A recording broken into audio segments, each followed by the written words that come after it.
be another referendum in Ireland next month, this one about the country's blasphemy law, which, as things stand, bans material that is grossly abusive or insulting in relation to matters held sacred by any religion. Professor David Nash of Oxford Brookes University is a historian of blasphemy and has been advising the Irish government on the issue. Good morning. Good morning. And it's quite a recent law, this one, isn't it?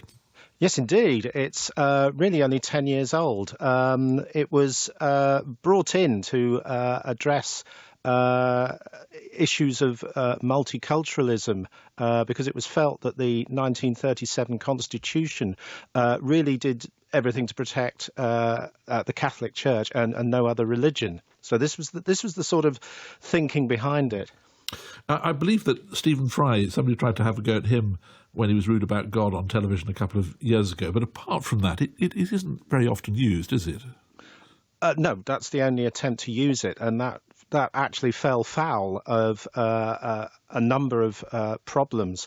Essentially, the police were extremely unwilling and unable to use it. And in the end, it was decided that they couldn't prove that Stephen Fry had offended enough adherents of a particular religion for it to count as blasphemy and for them to take the case forward. Which I suppose raises the question, why go to the bother of getting rid of it?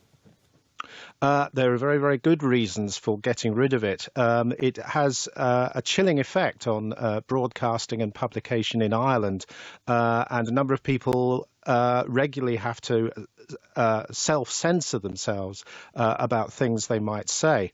It's also notable that a number of international agencies, members of the Irish government, have pointed out the fact that a new blasphemy law, every other European country that still has one, is inheriting a really old one that it's on the verge of getting rid of. Denmark got rid of its blasphemy law last year.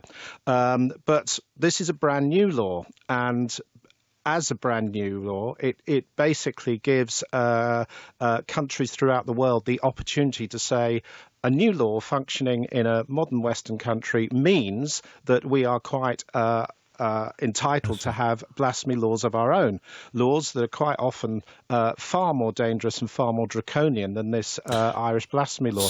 And a number of people in the Irish government find this actually quite embarrassing for them internationally. So a country like Pakistan, for example, where the blasphemy law is extremely controversial, they take cover from this, if you like.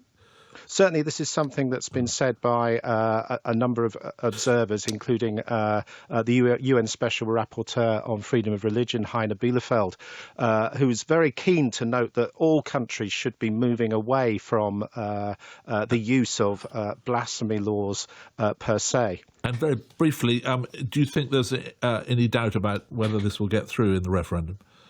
Well, certainly conversations with people in Ireland, enough people are willing to say, yes, they're very much in favour of removing it. What is important is a lot of people have yet to think deeply enough about it and even understand what the repercussions of it are. So, that's going to be the essence of the next few weeks in persuading people to think about what they should be doing when it comes to going to the poll. Professor Nash, thank you very much indeed for joining us this morning. Thank you. The time is 27 minutes to 8. You're listening to Sunday